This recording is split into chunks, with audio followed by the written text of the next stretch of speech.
Well, it may be the middle of the offseason in Zegland, but we are now just 153 days away from the start of college basketball season. Can't wait. So, we know a little bit about the schedule. We will be going over that today. Also, some recent news in Zegland as well. Mike Roth leaving as the athletic director. Yeah. We do have a lot better idea of this upcoming roster as well, but we've had a lot of fun. If you had a chance, check out the interviews we did with Corey Kispert, Kyle Wilcher. Yeah. We will have more interviews coming from Zeg alums to look forward to as well. Yeah, definitely. I mean, those videos were a ton of fun. It's huge props for those guys being on the show, man. That was amazing. And as always, guys, we're going to continue to put out this great content. So do us a favor, hit the like button. If you haven't yet, hit subscribe. You're not going to want to miss these upcoming videos. And leave us a comment as well, man. Let us know what you think of today's video and anything else you might want to see. I'll tell you what, the value, real quick, that Mike Roth brought to this Gonzaga athletic department cannot go understated.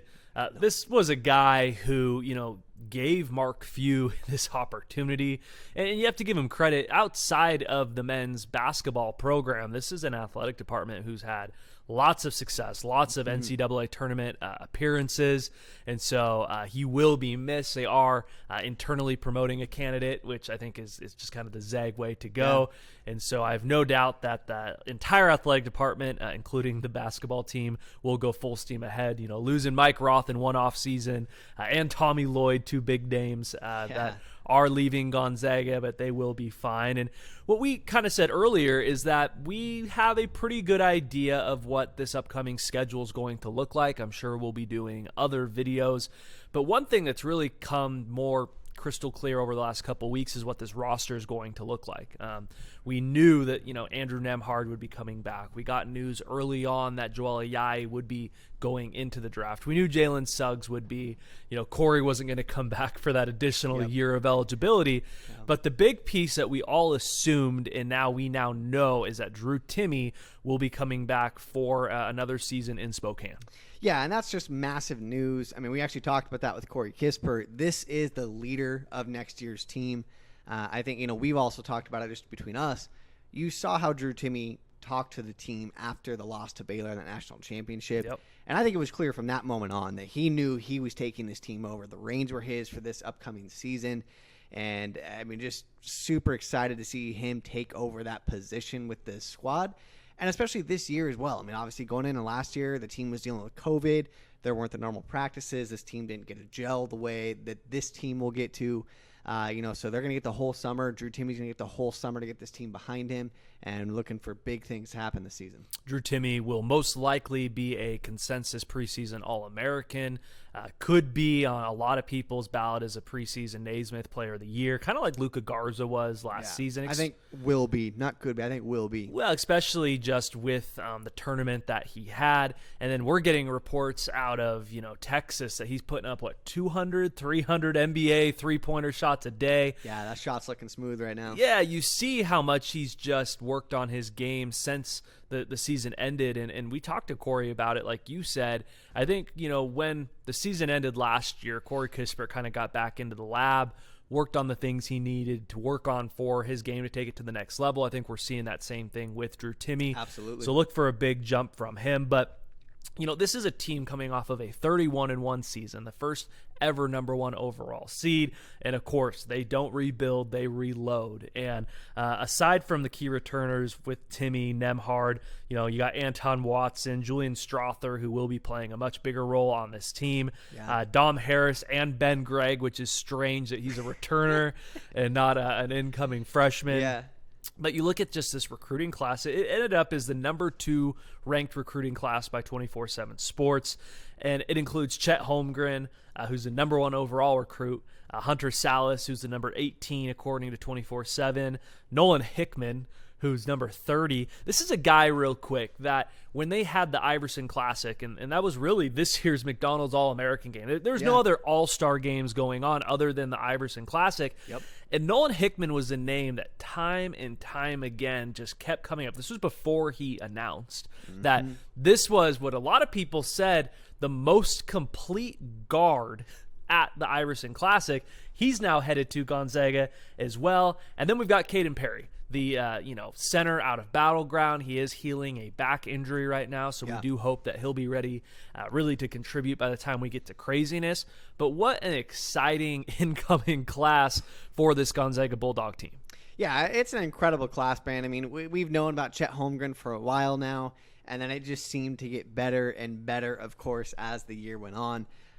Nolan Hickman, we didn't necessarily make a video about him when that news dropped, but I tell you what, man, Zag fans, you should be excited about Nolan Hickman. This is a true point guard who is going to flourish in Gonzaga's system. This roster is stacked. He's going to be clawing for minutes along with a number of guys this year. But I tell you what, man, these practices that this team is going to have to get ready for this season, they're going to be absolute battles because they are loaded top to bottom. Hickman will be a just stud for this team, whether that's early this year or later in his Gonzaga career. I think he's going to catch a lot of people off guard. When he committed, I heard a lot of, this is a 4-year guy at Gonzaga, which he could be. And a lot of people were, why Gonzaga? They've already got a lot of, backcourt depth. Well, he's so different. This whole backcourt, Nembhard, Hickman, I'll tell you that Salas is a lot more of a slasher.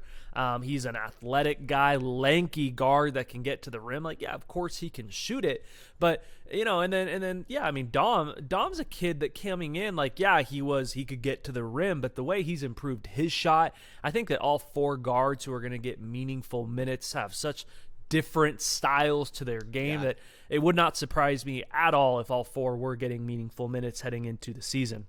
Let's get to the point of today's video, and that is previewing the 2021-2022 Gonzaga basketball schedule.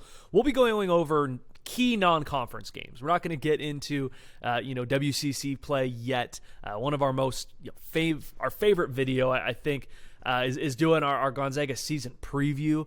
We will be working on that for a long time so that when the time comes that it's ready to tip off the season, we will have a very in-depth season preview.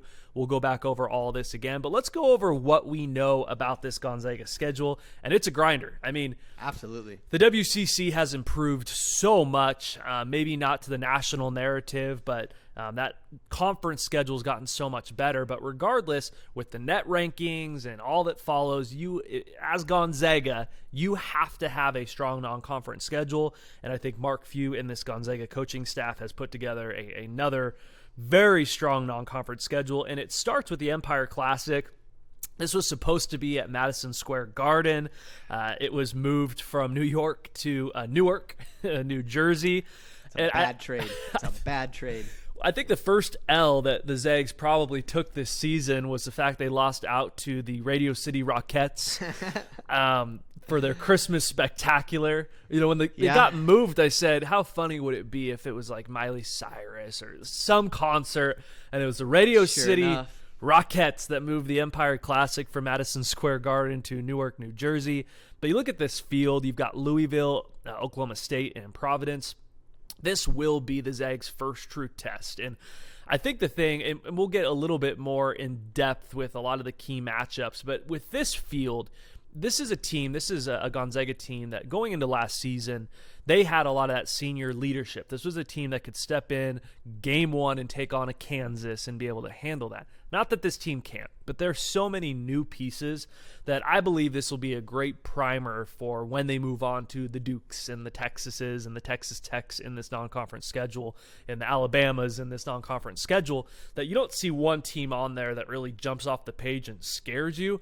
I think it'll be a good opportunity for this team to kind of get their feet underneath them and kind of test the waters a little bit.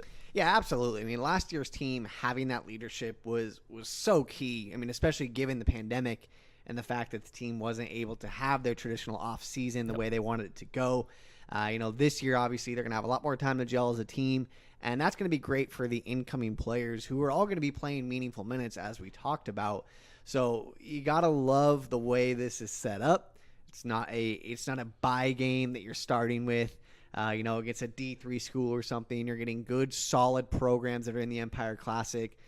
Get those games out of the way and then move on to some of these national spotlight games that are going to be just absolutely massive and must-watches. And they will. They'll most likely, we don't know the entire Gonzaga schedule yet. There will most likely be a game or two at the Kennel before they head off to New York. But That's not anything. That's something that's going to be here on KHQ Root Sports, sort of a deal. This will be their first true test. And then, going into last season, the one game that everyone had circled on their calendar was Gonzaga and Baylor. We didn't get it the first time around. We obviously did get it back in Indy for the Final Four. This year, that game looks like Duke versus Gonzaga. It's in Las Vegas. It's at T-Mobile Arena. It was already going to be, a highly touted game. It's on Black Friday, which is a lot of fun. But then the news comes down that we've got Coach K's farewell tour. It's the last year that Mike Krzyzewski will be the head coach for the Blue Devils, and that takes this game to a whole nother level. There's a lot of Zag fans down in Vegas. Obviously, the WCC tournament is down there every year. I love the idea in the scheduling to take a trip to Vegas early. It's something I'd love to see them continue to do since the WCC tournament, all signs indicate, will continue to be at the Orleans Arena in Las Vegas as well. But the fact that this is Coach K's last season, and he said he didn't want to do a farewell tour, and I believe that. But it got to the point that he was talking to recruits, and they want to know, like, hey, coach, like, you're getting up there. How long are you going to be around? And he felt uncomfortable not giving these kids a straight answer. And so he did announce it. Can respect that. Good for him. Good for Coach K. But I think the dynamic that changes here because of that is, I think that had that not been announced, this is a 50-50 crowd down in Las Vegas. I think you're going to see a very Duke-heavy crowd. I mean, we were at the Final Four, and we were both surprised what a heavy Baylor crowd that was. That building was rocking. It felt like a Baylor home football game, in all honesty. And don't be surprised at all. You may not see it on TV, but if we get down to Las Vegas, and that is a very Duke-favorited crowd. Yeah, I mean, I would agree with that. And, being at that Final Four, it's man, that was something I learned real quick, is what you see on TV is not what's happening in the arena. Because, unfortunately, I put myself through the pain of that game again and watched it on TV when we got back. And I tell you what, man, you just couldn't pick it up on TV how lopsided that crowd was. Yeah. But being there, it wasn't even a comparison. And that was at 25% capacity, I think it was.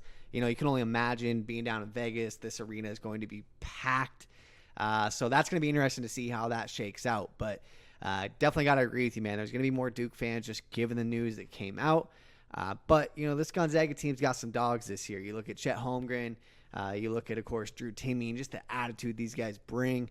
I think that's almost a situation where these guys are going to feed off that, and it's going to be really fun to watch it play out. Well, let's talk about this Duke team a little bit in this matchup. I think the name that jumps off the page to me is Paulo Banchero. This is a kid that Gonzaga was very much in the running for. Comes out of just the west side over in Seattle. And so that'll be a fun one. I mean, he knows Caden. He knows Chet. Him and Chet battled at that Iverson Classic. Yeah. Talk to me a little bit about this year's Duke team and what this matchup really is going to shape out to look like. Yeah, I mean, this team, this is getting back to the classic Duke teams, right? Last year, obviously, didn't work out the way that Coach K would have liked.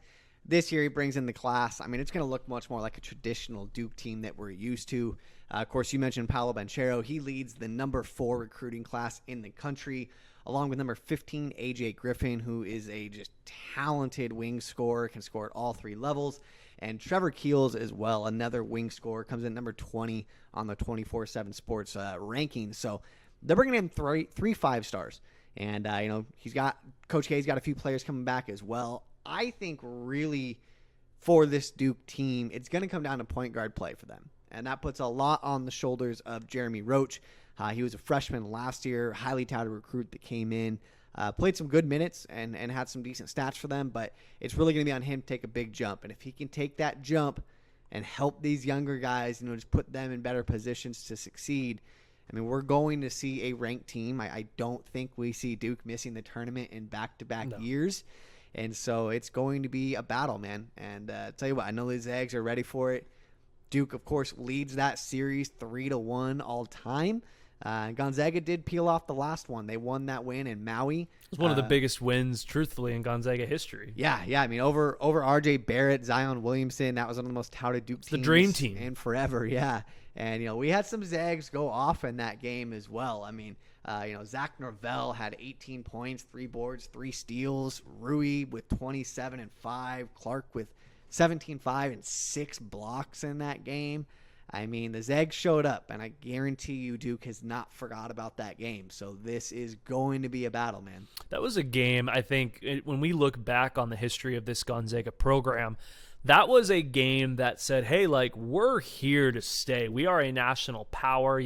Having not won against Duke to that point, it kind of felt like, we weren't on the same level as a program like Duke. That was such a big win just for the progression of this program. But like we said, the story of this game is going to be Chet versus Paulo. Like, they're going to be fighting on the court for potentially the number 1 overall pick in next year's draft. So that'll be a lot of fun to watch. A lot of the rankings are out, the way too early rankings we're starting to see. Gonzaga in almost every single one is number 1 in the way too early rankings now that we know who's really coming back to school. But Duke right now is number 13 in the ESPN way too early rankings. And I think this Duke team, we talked about this off air, is a team you want to play as early as you can this year. I think that by the time they get to the tournament, it'll be a number 1, number 2 seed that I have no doubt Coach K will be able to put it all together. And these kids are going to want to be playing for him, trying to, hang one more banner for Coach K. So that'll be a lot of fun down in Las Vegas. Let's move on to the next matchup. And it is the highest ranked matchup right now on the schedule for Gonzaga in terms of the way too early rankings. And that's Alabama. They are number 10 in the ESPN way too early rankings. This is a December 4th matchup, and it is a revival of sorts of the battle in Seattle. I mean, I was so excited when we heard that this was something. I mean, Mike Roth went as far to say everything other than that this would be an annual game. It will be at the new Climate Pledge Arena, which is where the Kraken will be playing. Eventually, the Seattle Supersonics will be playing. Yes, sir. But this Gonzaga team will be one of the first events to ever take place in this new arena. It's supposed to be one of the top arenas in North America. And gosh, I mean, like, the Battle of Seattle as a kid, like, how many great memories. You've got, obviously, the Morrison shot, the Bank 3 to be OK State back in the day. I think that was, 2005? 05, yeah. 2005 that happened. That was a bucket. And basically what Roth said is that if we can get a quality opponent each year to come up to Seattle, we'd love to make this a annual event, and I'm all for it. Yeah, and I don't think they're going to struggle getting a quality opponent at this point in time. We look at where the battle in Seattle left off when it ended last time. And I think we had Western Kentucky come through for that game, one of the last games. And it was just kind of that Gonzaga was at that in-between stage in their growth. And now at this point, I mean, when Mark Few calls these top-tier schools, that phone's getting picked up. And if these guys have openings in their schedules, everybody wants Gonzaga on their schedule at this point because it is a great non-conference game for them. It's a great strength of schedule game. So I don't foresee it being an issue.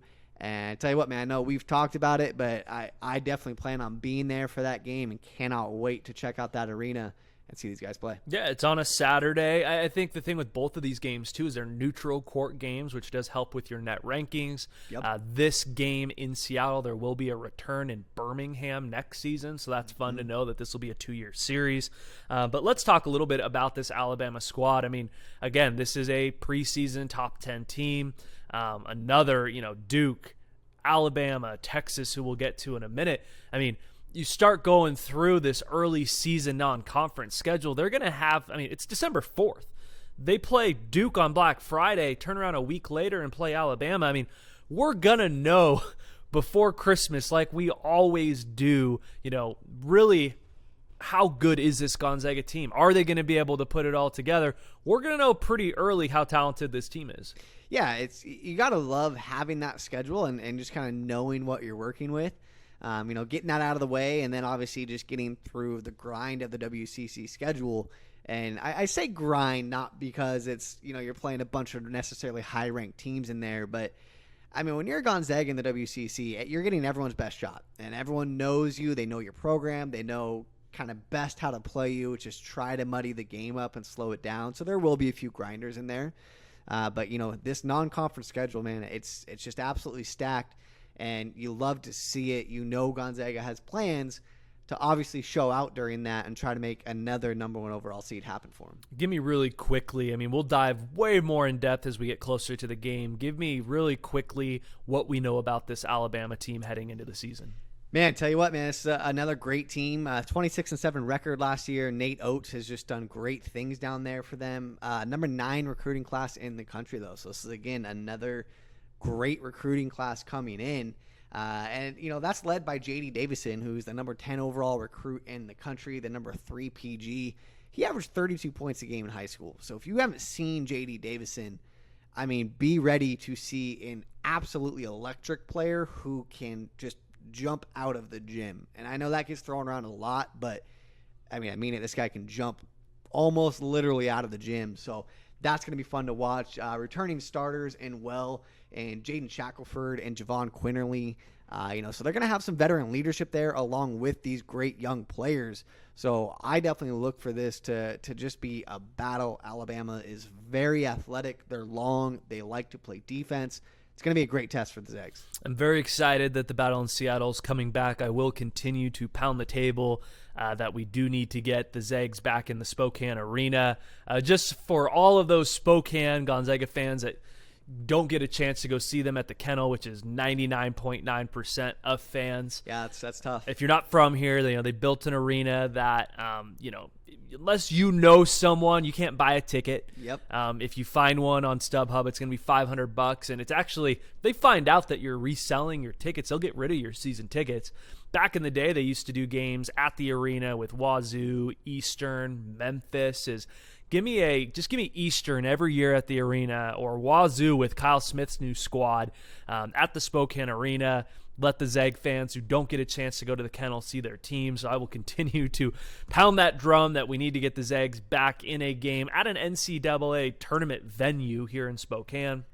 That's something Definitely I'd like to agree. see added to the schedule as well. I am going to jump ahead to something that we know talks are going on, and that's with UCLA. I mean, we don't know if Johnny Juzang's coming back yet.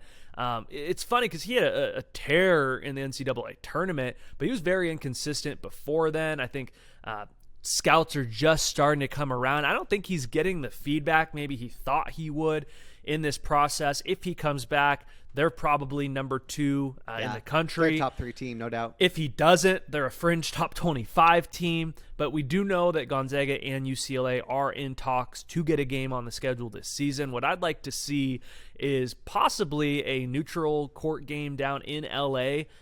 Call it at the Staples Center if you want. And then, what the heck, let's get UCLA back on the return docket for Battle in Seattle next year with a home-and-home neutral court series. So I would expect the Zags to add the Bruins to the schedule. It's just too much makes sense there to make that happen.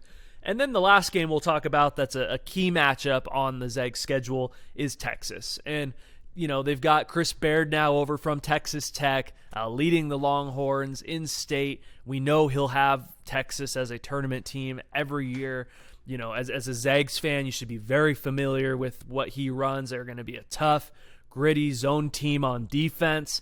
But they've got some stuff going on in their program right now. They don't have a whole lot of dudes under scholarship. Yeah. They've got a lot to figure out as well. I think the best part about this game on this Gonzaga schedule is we have another marquee matchup at home in the Kennel, similar to that North Carolina series that just concluded a couple years ago. Yeah, you love seeing these home and homes, and obviously, the situation that was in Texas when Chris Baird took over, it was a lot for him to handle. Yeah. So, like you said, man, this team's in a bit of a kind of unfamiliar spot for most teams to be at this point in the offseason. They've got about half their roster filled out right now. And they are going to be a heavy transfer team is really what they're working with. I mean, they are returning, senior guard Courtney Ramey and senior guard Andrew Jones. Both should be returning to this team as well. So they will have a little bit of veteran leadership. But then you look outside of that. They're bringing in Timmy Allen, 6'6" forward from Utah, who averaged 17 points a game last year. Christian Bishop from Zag Creighton. fans should know who this is. Zag fans, you should be very familiar with him from the tournament. That is an athletic, kind of almost modern big man, if you will, a little bit undersized. Above the rim player. But above the rim player. Devin Askew from Kentucky as well, so a point guard to help lead that program. And outside of that, I mean, this team is going to be heavy in the transfer portal throughout the rest of the offseason here. So I do expect them to put together a good team.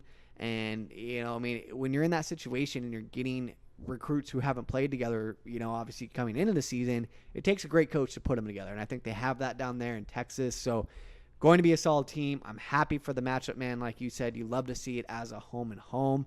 And it's definitely going to be a strength of schedule builder at the end of the season. Well, college basketball is always going to be a copycat league, copycat system. And you look at the success that Scott Drew had down at Baylor with transfers, bringing them in, winning a national championship is, I'll tell you what, if they can round out this roster, I mean, Baylor wasn't a team that went super deep. If Chris Baird can round out this roster, I mean, you look at the guys they have, these are some dogs. These are some dudes that don't be surprised if Texas, I'm not saying Texas is going to go win the national championship, but don't be surprised if by the end of the year, Texas isn't this year's Baylor, because these dudes that you just went through, Andrew Jones, cancer survivor, a lot of people know him for that. He is a baller. Christian Bishop, I was very high on him going into that Creighton matchup. I think he fits perfectly into that Chris Baird system. It's just, don't be surprised. They're 14 in the way too early rankings. Yeah. I think as we go through this schedule, they've got a lot of top 25 matchups. I think by the time we get to the NCAA tournament, the Zags are going to have, hopefully wins, if not games played against several 1 and 2 seeds as we go through this. So as we get more, we'll bring it to you. Like I said, we'll do a lot more in-depth analysis of the entire Zag schedule in our Zag season preview show, which will happen later on this year. And as we continue to get updates through this season, we'll bring them to you as well. I know we've got a couple more interviews coming down from some Zag legends that we're super excited to share with you as well. Absolutely. So as always, make sure you do go down and comment, let us know what you think this schedule looks like, any predictions you may have as we go into the season. And if you're not following the channel, please do follow. Hit that notifications bar as well, so that when we have new content, when the next interview comes out, you'll be notified as well.